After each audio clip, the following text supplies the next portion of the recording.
Olá, meu nome é Sil Farney e esse é mais um podcast da JS Negócios Imobiliários. Queremos inicialmente agradecer nosso patrocinador, a Dino Transportes, especializada em transporte de gado. Se precisar de um transporte eficiente, com pessoas eficientes, com uma frota muito nova e que tem preservar o bem-estar animal, você pode falar com a Dino Transportes. A eles, nossos agradecimentos. Eu sou a Jordana e junto nós somos os sócios e proprietários da JS Negócios Imobiliários. Nós atuamos no ramo de compra, venda e aluguéis de imóveis urbanos e rurais.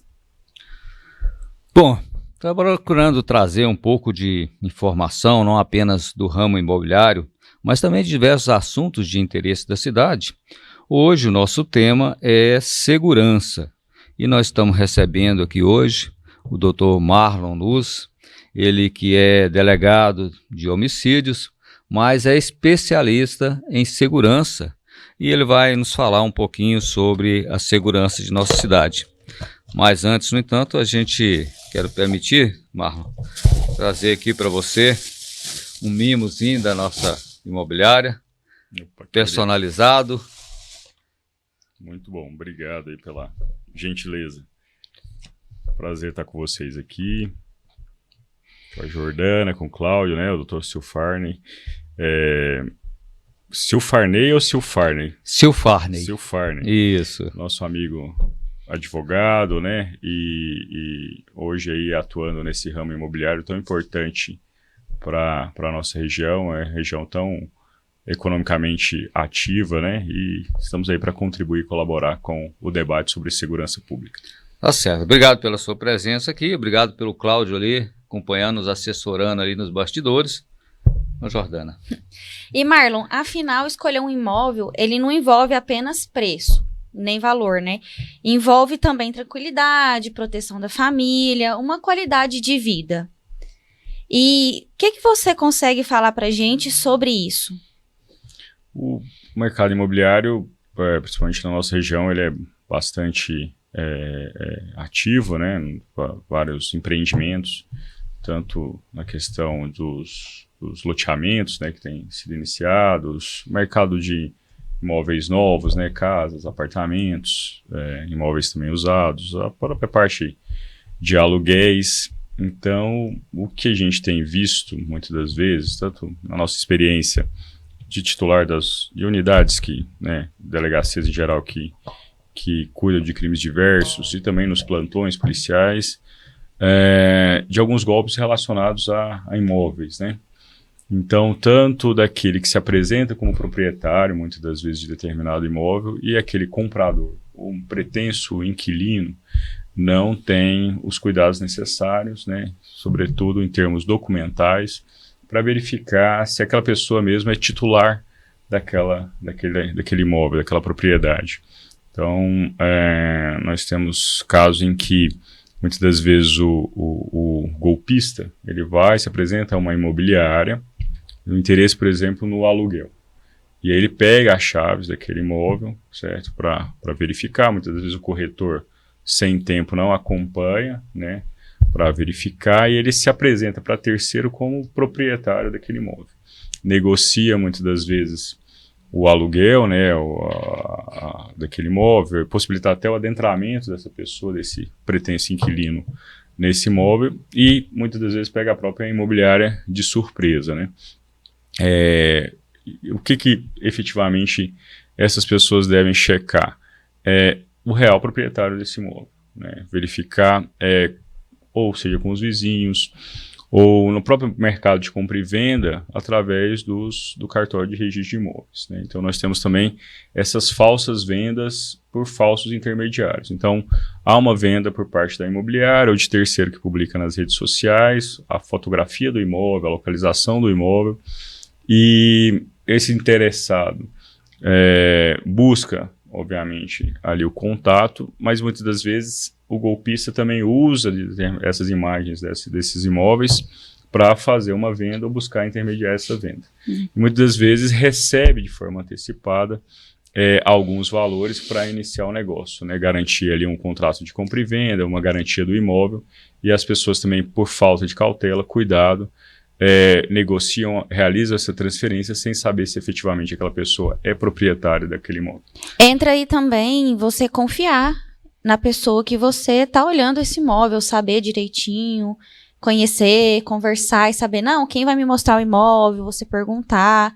E antes de tudo, você não ir simplesmente fazendo uma calção do aluguel para entregar o dinheiro para a pessoa, né? Exatamente, Juliana. O que nós temos uma regra em qualquer negócio é a desconfiança, né? Nessa sociedade em que a gente vive, o princípio da desconfiança ele é salutar. Né? Então, aquele negócio do fio do bigode, da confiança, que antigamente do meu avô assim, né? Que fazia, né? Vendia uma boiada, depois pagava 30, 60 dias, era só na fala, só na palavra. Né? Hoje que vale a minha conversa, né? Hoje não tem mais isso. Então, né? Quando essa pessoa já tem se apresenta ali ansiosa para receber um valor, um sinal, né, como garantia desse negócio, você já deve desconfiar. E, obviamente, buscar aquelas pessoas que têm uma presença no mercado. Igual você já tem vocês têm se apresentado no mercado imobiliário, né, tem uma legitimidade para isso, são pessoas da cidade, têm origem na cidade, se o Farn tem uma militância na advocacia, né, então, nada mais correto do que procurar efetivamente essas pessoas com uma tradição, né, e um conhecimento, né, da área, e às vezes não precisa nem daquela loja física ali, ou do espaço físico, né? Mas a confiança, a referência sobre aquela pessoa que está negociando, e depois disso, obviamente, você buscar essas garantias, né? Qual que é esse imóvel? Ele está livre de algum ônus, né? Ele tem alguma penhora, ele está um arresto, alguma coisa nesse sentido. Então, nada melhor também do que uma consulta nos cartórios, né? No cartório de registro de imóvel, essa consulta lá é pública, por isso que esses cartórios, eles existem para dar segurança jurídica no mercado, né? De compra e venda de imóveis. É fundamental, né? É fundamental. Então, essa pesquisa, essa curiosidade, esse questionamento a quem está vendendo e quem essas pessoas que estão vendendo é aí o mais importante. Marlon, a gente já começou aí com uma série de informações importantes, de conhecimentos que já vai agregando muita coisa. Mas a gente queria saber também, primeiro, quem que é Marlon? Marlon Luz, delegado, especialista em segurança, professor universitário. Exatamente. A gente conversando aqui nos bastidores e você origem e família toda de Jataí, né? Morou em Aragaças, eu morei em Barra do Garças também, né? Quase conterrâneos de lá. Pois né? Né? Quem que é Marlon Luz, assim? Nós nascemos efetivamente na cidade de Aragarças, mas minha mãe, ela é jataiense, minhas irmãs, né? E minha mãe sai grávida de mim para Aragarças. Meu pai era do DENIT, hoje ele é aposentado, né? Departamento Nacional de Infraestrutura de Transporte do Governo Federal. E ele teve o interesse de se mudar para aquela região do Vale do Araguaia, tendo em vista familiares lá. E eles tinham uma propriedade rural aqui, acabaram se desfazendo dessa propriedade e foram para Aragarças. Lá eu nasci, né? E profissionalmente escolhemos aí, né, o direito, assim como o senhor, e fomos despertando aí pela essa questão, né, da carreira policial, sobretudo o cargo de delegado de polícia, o qual exercemos já há quase 11 anos, né? Muito tempo, nós fomos delegado tanto na cidade de Caiapônia, por 5 anos, né? E viemos para Jataí, onde a gente está quase há 8 anos. Inclusive, de Caiapônia, eu vi que a sociedade não queria que você saísse de lá, não, né? Tem um carinho muito grande. Um trabalho muito bem feito lá e o pessoal realmente... A gente interagiu com a comunidade, mudou o cenário de segurança pública lá, claro, ninguém faz sozinho, com o auxílio da Polícia Militar, Ministério Público, Poder Judiciário. Tivemos uma passagem ali por Caçu, né? E também pela 8ª DRP de Rio Verde. E estamos aqui hoje como titular do grupo de investigação de homicídio e também respondendo pela delegacia de Serranópolis, né? Uma cidade também muito querida, que nós temos vínculo familiar, também cresci ali pelas ruas de Serranópolis e aqui de Jataí, desde a infância, nas férias e qualquer feriado, qualquer oportunidade, a gente estava aqui e temos um vínculo familiar muito grande, né? Meu avô era produtor rural na região ali da Felicidade, o senhor Eliseu Ferreira de Souza, né? Saudoso. E nós temos um carinho, um amor muito grande por Jataí e aqui pretendemos ficar, se Deus quiser, até a nossa aposentadoria. Ixi, tá muito longe. Tá um pouquinho. Mas a gente fez até um roteiro aqui, mas a gente Pode ficar à acaba vontade. fugindo um pouquinho desse roteiro, né? Porque você falou, eu sou da Delegacia de Homicídios, né? Tá, tem uma divisão dentro da Polícia Civil nesse aspecto de delegacia, competências de uma, competências de outra. Jataí tem quantas delegacias, afinal? Exatamente. Tendo em vista que é uma cidade já de médio porte, e com uma demanda maior, né, de questões de segurança pública, por um viés administrativo e de coacionar adequadamente esses problemas de segurança pública, existem essas divisões não só em Jataí, cidade de Rio Verde, Mineiros também, e assim sucessivamente nas várias cidades aí de médio e grande porte no estado de Goiás. Diferente, por exemplo, só para fazer um paralelo, onde eu respondo Serranópolis, assim como eu respondi Caçu, Caiapônia, onde a gente fala que o delegado é clínico geral. Ele responde por todos os crimes, né? Ele é necessário. Exatamente. Desde o crime contra a honra até um homicídio, tá lá a Polícia Civil, através do delegado e da sua equipe de agentes escrivães, atuando aí nessa atuação de polícia judiciária, atuação de polícia repressiva e investigativa. Da polícia militar, né? Exatamente, que faz o trabalho ostensivo e preventivo, né? Aqui nós temos, basicamente, em resumo, homicídios, né, sob minha titularidade. Então, crimes dolosos contra a vida, nossa responsabilidade, os feminicídios, né, muito alto agora, consumados, né? A tentativa de feminicídio fica ainda com a DEAN. E o GIH cuida das pessoas desaparecidas também, porque nós temos um grande índice de pessoas com notificação de desaparecimento. Então, tem uma responsabilidade do GIH. Nós temos a Delegacia da Mulher, uma importante delegacia, sob a titular do delegado Tiago Saad.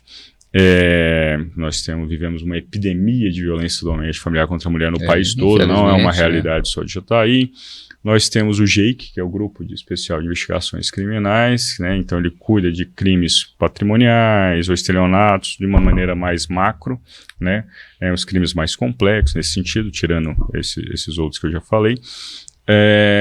O segundo DP, né, a segunda delegacia, ele cuida do que a gente chama de crimes residuais. Tudo que não é das especializadas vai para esse segundo DP. Então, às vezes, um pequeno furto, uma questão de arma de fogo, uma questão contra o idoso e assim por diante.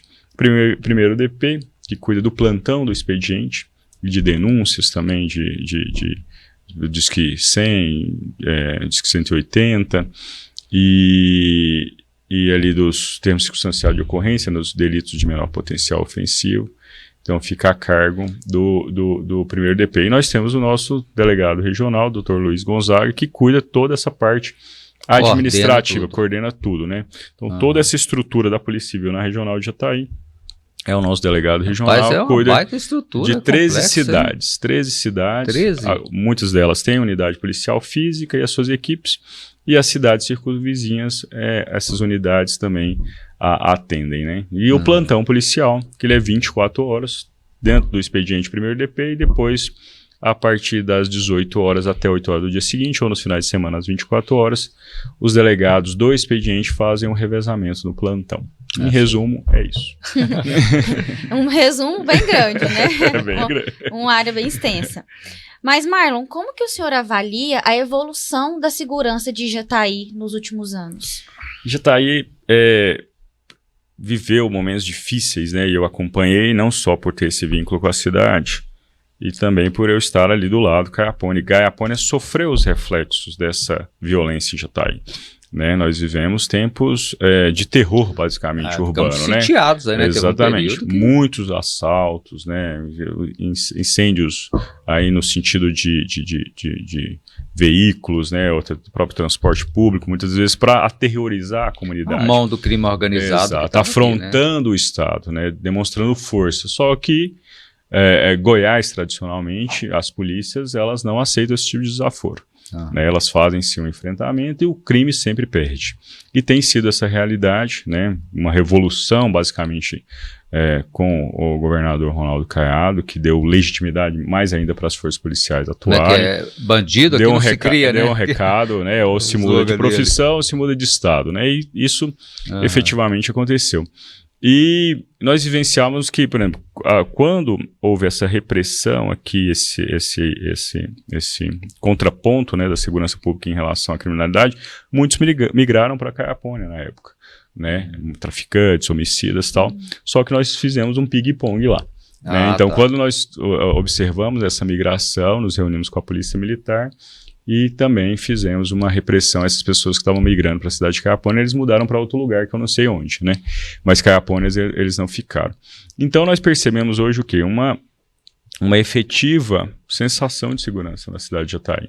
E isso é uma vitória e um mérito de todas as forças de segurança pública, né? Desde a Polícia Militar, a Polícia Civil, a própria Polícia Federal, a Guarda Municipal, que é uma instituição nova, né, no município, tem um papel importantíssimo, a Polícia Técnica Científica, né, essa questão pericial, né, esse trabalho científico na investigação, nas questões principalmente de crimes mais complexos, então a Polícia Penal, né, um controle efetivo do sistema carcerário, né, 0 fugas na unidade, nada de introdução de aparelho celular e drogas, né, tem um controle desses presos que estão ali, que não mais comandam qualquer ação, ser do interior da unidade para fora. É todo um contexto, né, um contexto. É uma engrenagem, né?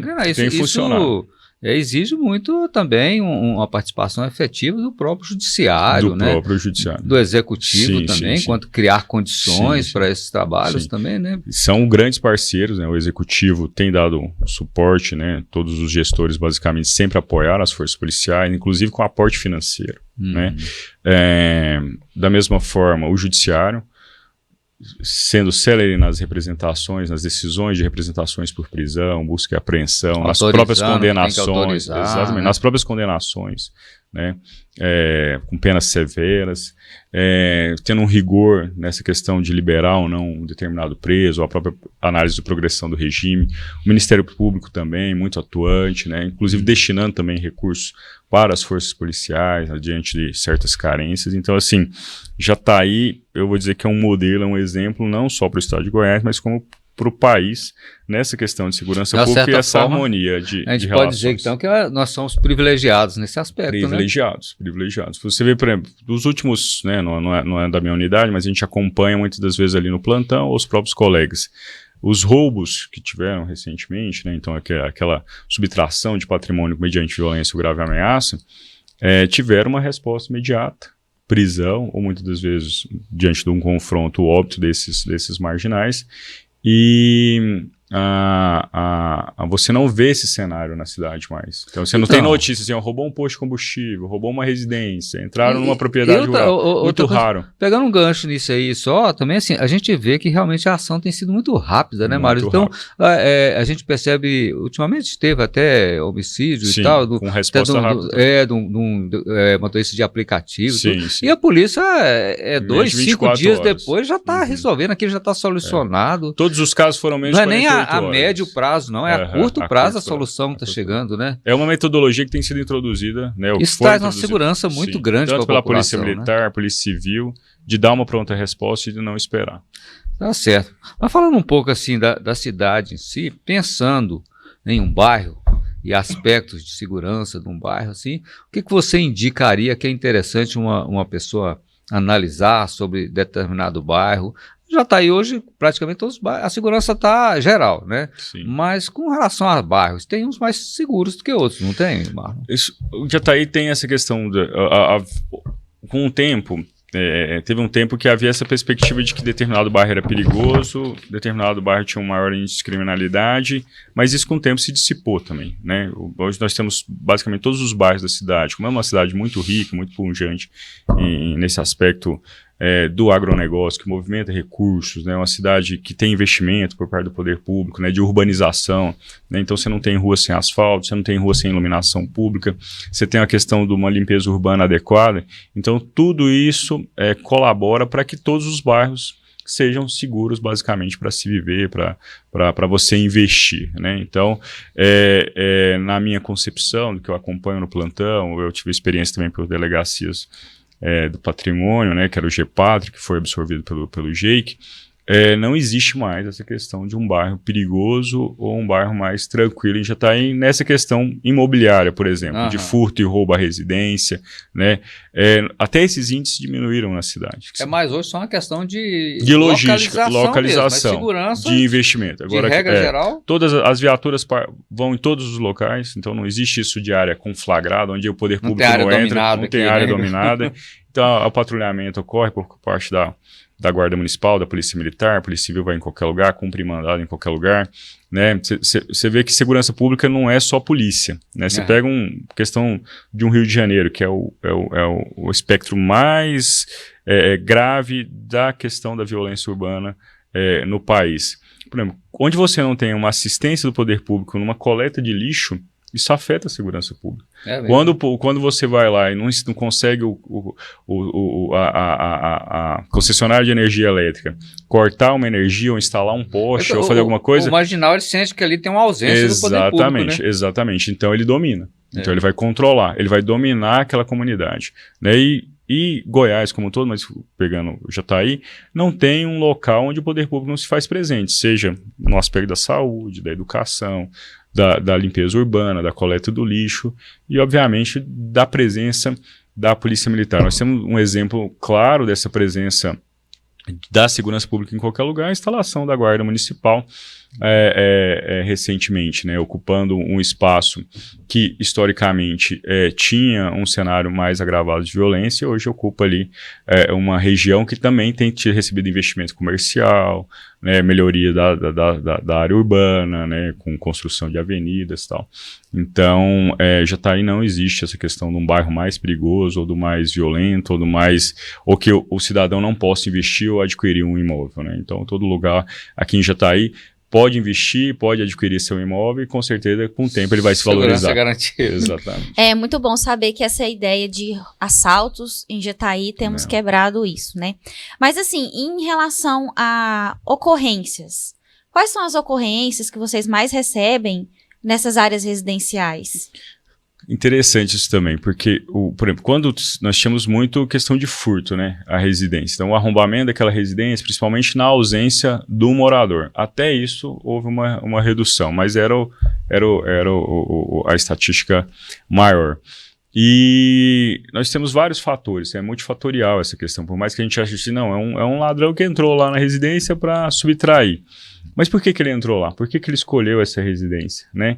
Primeiro nós temos que falar quanto à causa, né? Na figura do criminoso.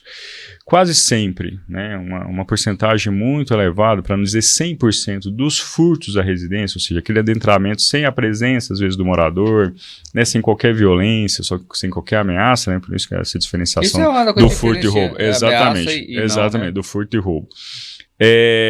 Tem muita incidência com o usuário de droga.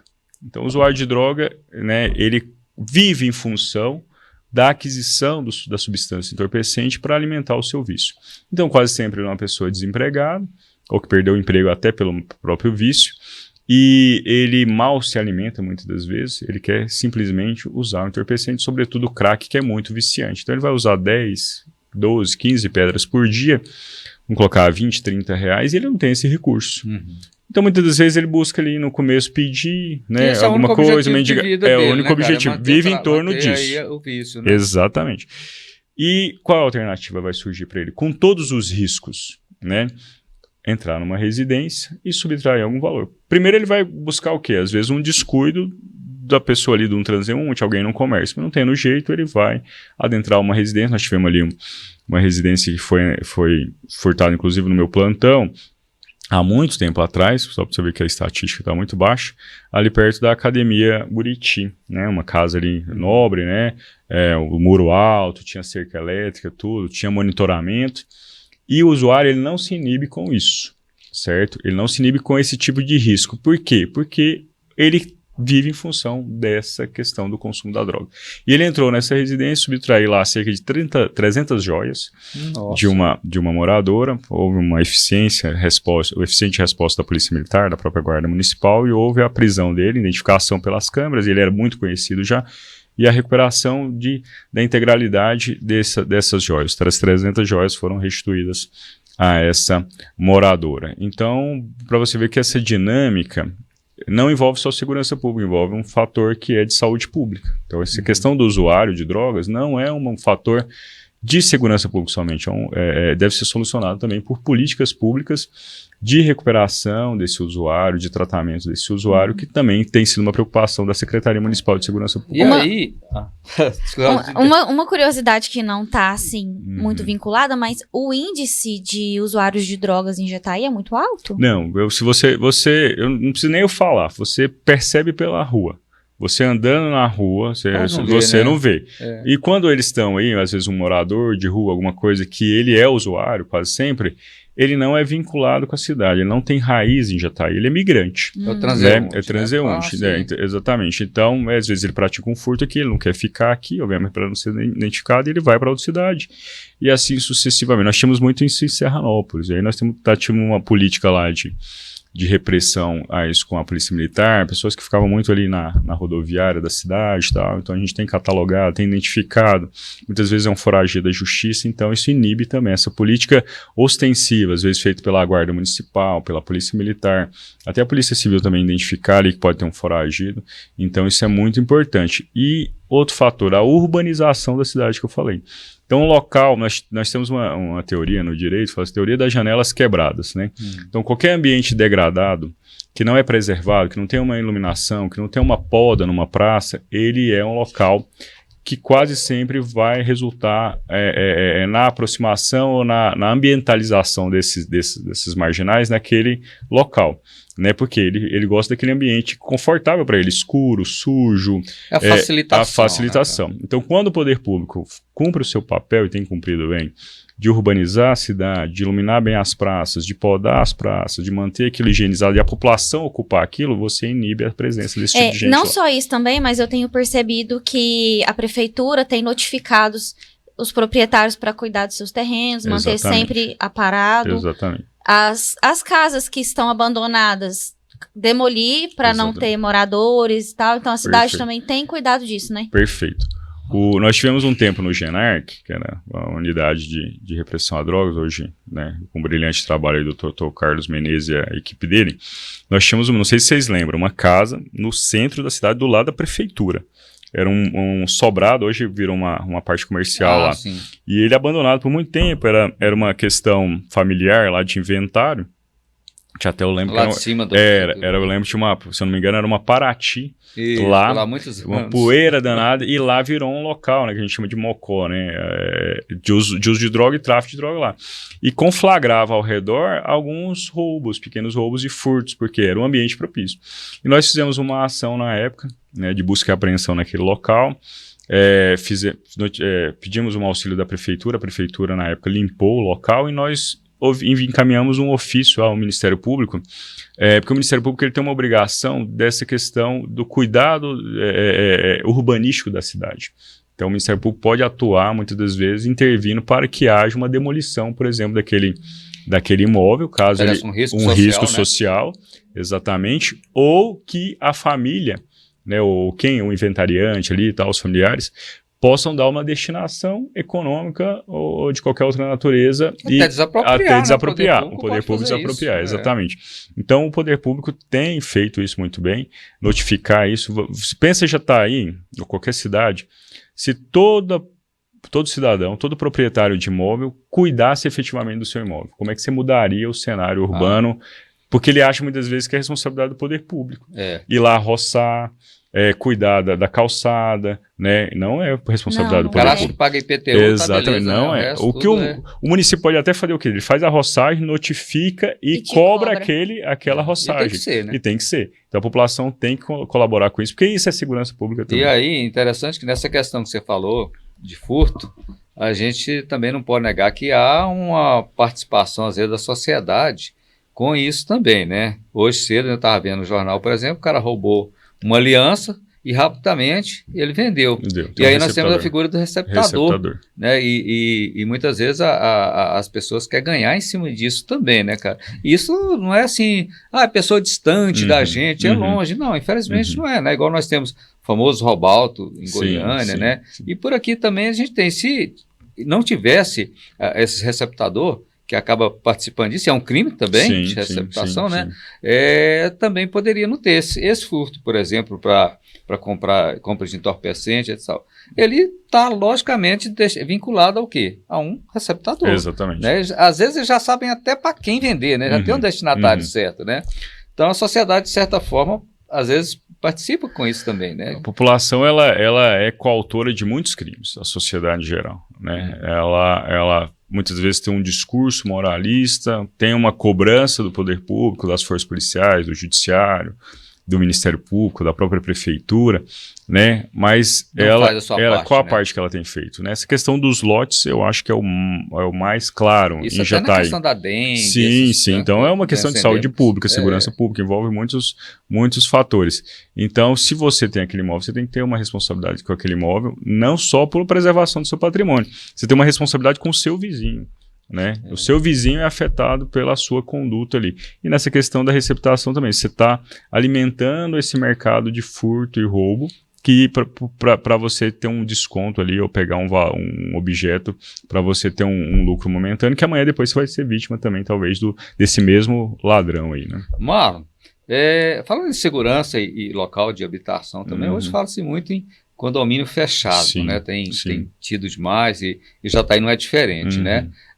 Realmente há uma diferença muito grande, né, em condomínio fechado no aspecto de segurança. Como que a polícia atua com relação a esses condomínios fechados, por exemplo? Vocês têm acesso amplo e restrito? É realmente muito mais seguro? Faz muita diferença ou não faz?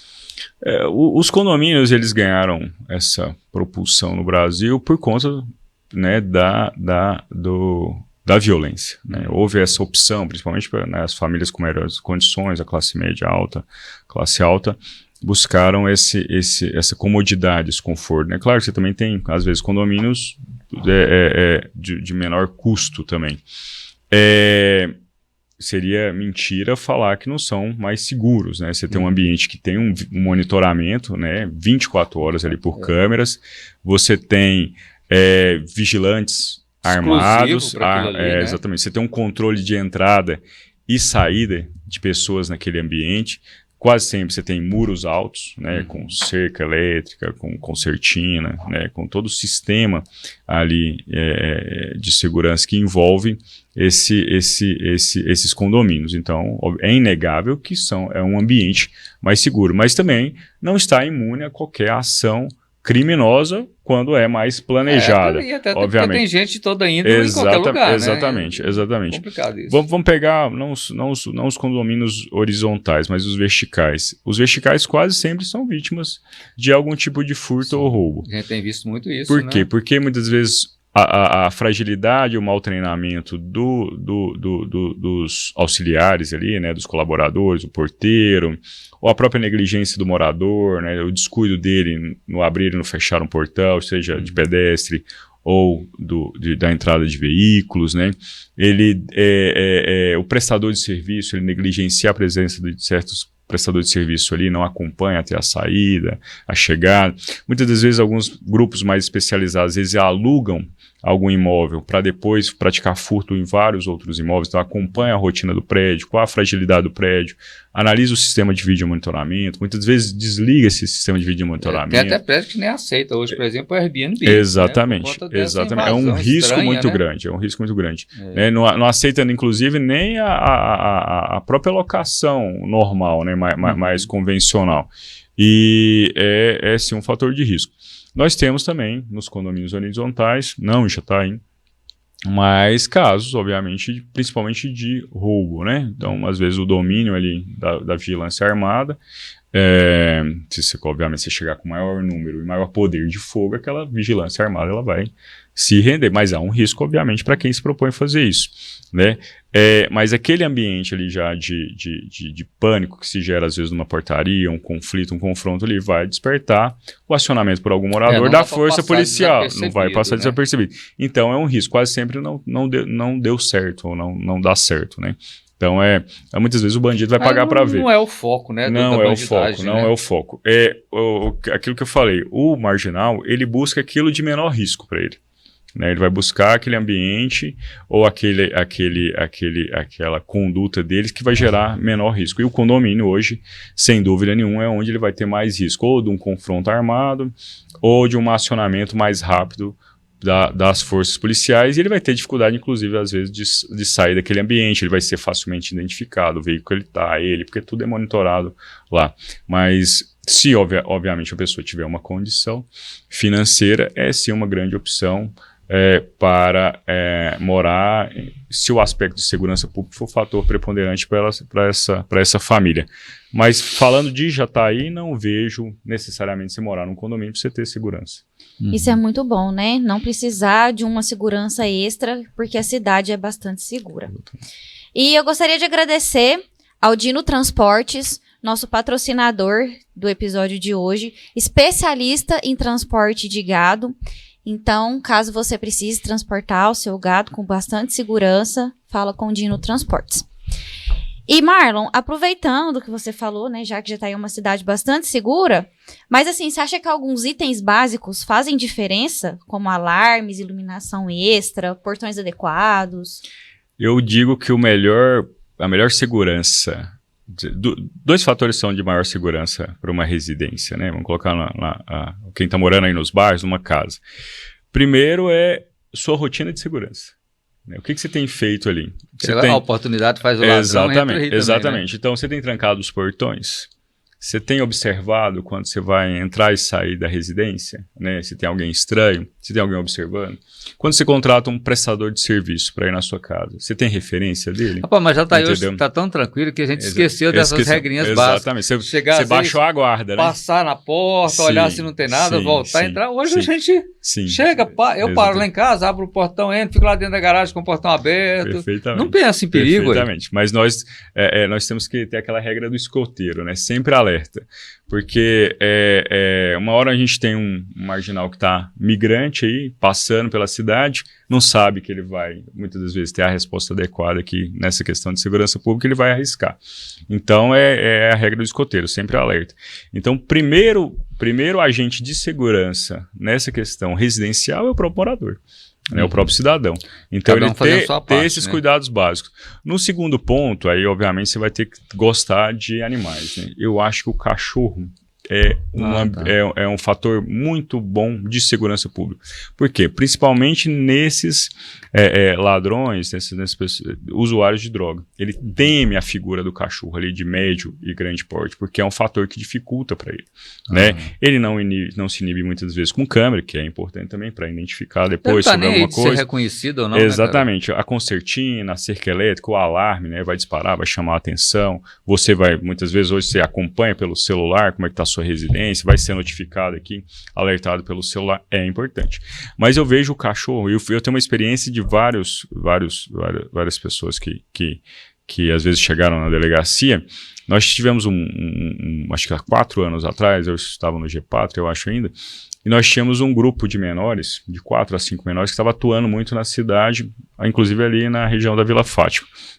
E eles observavam, obviamente, as casas que estavam mais paradas ali, escuras e tal, sem rotina de morador, e eles tinham uma técnica de abrir aquelas fechaduras elétricas, né? Então eles tinham uns equipamentos, eles abriam. A mente do mal também, ela evolui bastante, exatamente. Né, e se percebeu que eles tinham desistido de continuar o furto porque em algum momento tinha a figura do cachorro lá. Ou eles não entraram, depois a gente conversou com eles, ou eles, por exemplo, adentraram a frente da residência. Conseguiram acessar a residência. Chegou na parte do fundo, era dividido lá com uma grade, ou tinha um portão, e os cachorros estavam no fundo. E eles quase sempre tinham uma predileção de arrombar a porta do fundo para não chamar a atenção e fazer a retirada dos objetos. E nas casas que eles desistiram, havia a figura do cachorro. Então, e essas casas também tinham câmera, cerca, tinha concertina, mas a fechadura era frágil. Então, esse fortalecimento também dessa figura da fechadura ali do portão eletrônico para não arrastar ali ou levantar ele, aquela trava de segurança, tudo isso é importante. Então, eu vejo essa questão, talvez preponderante, a figura do morador, dele se autopoliciar, dele cuidar da sua residência, ter seus cuidados básicos, diário, rotina, porque ele vai ficar no automático. Se você não baixar a guarda, todo dia você vai ficar no automático. Você Não vai pode agir. facilitar, né? Exatamente. E essa figura, eu acho que do animal, e concomitantemente aí, né? A cerca elétrica, a concertina, você podendo colocar, o alarme, você podendo colocar. Se não, um muro mais alto, aquele velho caco de vidro com cimento ali em cima do muro, né? Um arame farpado. A questão de o marginal, Dificultar. ele olha ali, ele fala assim, esse aqui tá mais fácil, esse tá mais difícil, ele eu vou nesse vai que tá no mais mais fácil, acesso. né? Às vezes ele vê uma casa ali que tem a possibilidade de ter angariar maior vulto, de maneira mais vultuosa, um patrimônio. Mas ele vê outra, às vezes um aspecto Menos risco, mais tranquilo. ele vai Ele quer naquela mais de menos risco, facilidade também, né? Mais facilidade. Rapaz, nosso papo tá rolando muito bem e o nosso tempo já está quase acabando, Tranquilo. né? Mas a gente precisava falar aqui de uma questão que é relativo a documento. Você fez até uma abordagem inicial e até outro dia teve um caso assim aqui em Jataí, né? E a polícia acabou que pegou também, né? Exatamente. Uma pessoa vendendo com documento falso, alguma coisa assim. E muitas vezes as pessoas falam que isso é burocracia, documentação demais, que você pede isso, pede aquilo e não sei o que, é burocracia. Mas isso é fundamental, né? Até puxar a ficha da pessoa, ver se tem ficha criminal, se responde processo, se não responde. E analisar a documentação é extremamente fundamental, né Marlon? Porque o golpista, ele evolui da mesma forma, né? A mente do mal, ela evolui bastante, ela está em sintonia com a tecnologia mais avançada, né? Se eles usassem essa mente boa para o bem, poderia ser muito bom, né? Mas, infelizmente, na mesma proporção que é utilizado para o bem, é utilizado para o mal também, né? Exatamente. A inteligência humana, ela nem sempre está voltada pro bem, né? E a burocracia, a sociedade tem uma certa preconceito com esse nome, né? Claro que o Estado também ele dificulta demais muitas coisas e é até compreensível. Mas a burocracia, ela existe para a segurança jurídica, principalmente nos negócios, né? Então, quando eu exijo um registro no cartório, né, de uma questão de uma escritura, de um contrato, às vezes uma firma reconhecida, né, às vezes um selo ali do tabelião, né, que fixou ali, uma coisa vinculada ao Tribunal de Justiça, quem fiscaliza, obviamente, e autoriza essa existência dos cartórios, é segurança jurídica. Então, buscar o quê? Primeiro, se o negócio, principalmente é de maior vulto, um assessoramento, né, tanto imobiliário quanto jurídico, né, buscar um advogado dessa área, né, para que analise esses documentos. Por exemplo, você tem uma consulta pública hoje dos selos do tribunal. Né? Então, aquilo que está lá, tem um selo ali, né? Então, vai lá, você vai entrar no site do tribunal e você vai jogar. Tudo está ao alcance tudo de ao todas alcance, as pessoas, exatamente. né? A maioria dos documentos também, se você confirma hoje por QR Code, né? Então, tem sido muito útil. Tomar só cuidado com o site correto, exatamente, né? Porque também porque às vezes ele vincula num site que é falso, então você sabe ele. Mas eu acho, você é leigo, vai fazer um negócio, não conhece quem você está fazendo um negócio, busca um assessoramento. Né? Mesmo você ter um custo maior, mas você evita um prejuízo. Às vezes você está dando um passo ali atrás em termos de dinheiro, né? Se você está gastando para você dar 2 para frente ali com total mas você segurança. Sabe que às vezes acontece isso? Eu falo por experiência da área de advocacia também. Às vezes o cliente te procura, eu estou comprando um terreno assim, você fala, olha, você tem que levantar isso. Às vezes você fazer até pega aquele documento ali, né? Aí a pessoa fala assim, ih, rapaz, tá querendo estragar meu negócio. Exatamente. Às vezes o negócio, porque todo esse negócio que alguém está ganhando, ele é bom para uma parte e para outra não é. Ele, a princípio, ele se aparenta ali como um ótimo negócio. E é isso que seduz a pessoa, Toda né? facilidade é perigosa. E quando ele é seduzida por essa, vamos dizer assim, oportunidade de ocasião, ele deixa de tomar determinados cuidados. Exatamente. E aí é que aquilo que a princípio era muito vantajoso vai se transformar num pesadelo, num prejuízo enorme, né? Principalmente essa facilidade de transferência de dinheiro. Hoje o Pix, ele facilitou o golpe. Ponto importante esse. Porque você já faz uma transferência imediata, de valores altos. Antes você tinha a burocracia de ir no banco, ali o gerente já olhava, te alertava, o caixa já desconfiava, porque o idoso ele estava acompanhando uma pessoa, né, que estava ali com uma certa malícia. Hoje você pega aqui e fala, não, passa o Pix aí que o negócio está feito. Aí você vai e transfere lá naquele impulso, né, da facilidade. Hoje, todos os golpes, basicamente, que a gente recebe na delegacia, que são centenas por mês, seriam evitáveis se as pessoas tivessem um pouquinho de cautela, cuidado, desconfiança, perguntassem para alguém, fulano, tô fazendo um negócio aqui, o que você acha? Então, a pessoa hoje tá muito propícia a jogar a responsabilidade no outro. No outro. Que eu fui lá no corretor e tal. Mas assim, a pessoa ela não pode se exonerar da responsabilidade também, né? Ela tem que ter um autopoliciamento, Sim. né? Ela tem que ter um autocontrole. Tá tudo no impulso, né? Em tudo, basicamente em tudo. E nos negócios, isso não pode ser feito de maneira nenhuma. O negócio tem que ter segurança jurídica, você tem que verificar a documentação, é seu patrimônio ali que você está desfazendo. Procure um bom profissional, exatamente. Né? Ou você corretor, um corretor, um advogado. Né? Eu acho que é o pilar de qualquer negócio no ramo imobiliário. Desses dois profissionais, né? O corretor habilitado, né? Não é um corretor de esquina, é um corretor que está lá, tem um registro dele profissional. Você sabe, identifica, vê quem que ele é, tem referência dele e um advogado. Também, né? Não vai entrando aí também, porque tem aqui uma portinha escrita advocacia, eu vou entrar. Pega uma referência. Porque até nisso tem certos cuidados também, né? Tem maus profissionais em qualquer área. Nós temos tanto na área do Cresce, temos a carteira de identificação, o advogado também. Sim. E bom que na JS nós temos os dois, né?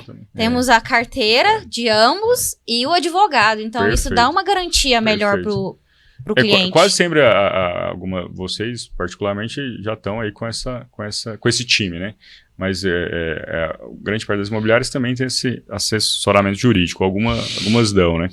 Mas eu acho que esses dois profissionais te auxiliando não tem erro. É fundamental. Então, e uma vez mais agradecendo nosso patrocinador, Dino Transporte, precisando aí de um transporte de animais de forma segura, pessoal qualificado, frota nova, é só procurar a Dino Transportes. Marlon, alguma consideração final que você acha relevante? O nosso tempo passou tão rápido que a gente às vezes no início estava até pensando assim, vixe, será que vamos ter assunto para 40 minutos, né? Mas a coisa vai fluindo de uma certa forma e com uma certa leveza, e quando a gente assusta, o tempo já passou, né? Então, agradecendo mais uma vez a você por participar conosco desse projeto, queria que você desse suas considerações finais, assim, num resumo daquilo que a gente não conseguiu abordar aqui. Primeiro, agradecer o convite, né? A gente está junto lá no Codeja, né? Tinha até umas coisas do Codeja que eu pensei, se o assunto não vai dar, depois eu vou pegar isso aqui. Mas hoje um importante instrumento de auxílio à sociedade, à comunidade, ao próprio poder público, né? Você tem sido testemunha das várias contribuições que o Codeja tem dado com a cidade de Itaim. E tem sido, inclusive, exemplo para outros municípios que têm buscado aqui essa experiência, né? É verdade. Então, agradecer esse debate, sempre importante, né? Eu falo que as autoridades, as instituições, elas têm que estar mais próximas da comunidade, têm que esclarecer as suas funções, suas atribuições e prestar conta do seu trabalho, e também auxiliar a população nessa prevenção. Né? A gente não quer que as pessoas cheguem na delegacia para registrar uma ocorrência, a gente quer que o crime não aconteça. E o cidadão tem uma grande responsabilidade nessa colaboração aí. E quando você traz esse tipo de debate, não só da seara de trabalho de vocês, mas vocês têm feito aqui com essa estrutura e esse espaço, feito uma grande contribuição, né, para a sociedade de Itaim. É um prazer estar aqui com vocês, à disposição sempre, qualquer outra temática que for de interesse, né, de vocês ou da própria comunidade, a gente está à disposição. E parabéns aí pelo trabalho. Com certeza teremos outros encontros. Tanto na advocacia quanto aí agora na JS Negócios Imobiliários, né? Isso. Eu acredito muito aí que a população vai buscar aí, fazer negócio lá com vocês e ter bons negócios. Deus abençoe. Marlon, muito obrigada pela sua participação, foi muito esclarecedor. E fique ligado nos próximos episódios da JS Negócios Imobiliários. Traremos outros especialistas com sempre conteúdos... assunto relevante, interesse da sociedade, né? Com certeza. E até o próximo episódio. Até o próximo. Obrigado. Um abraço.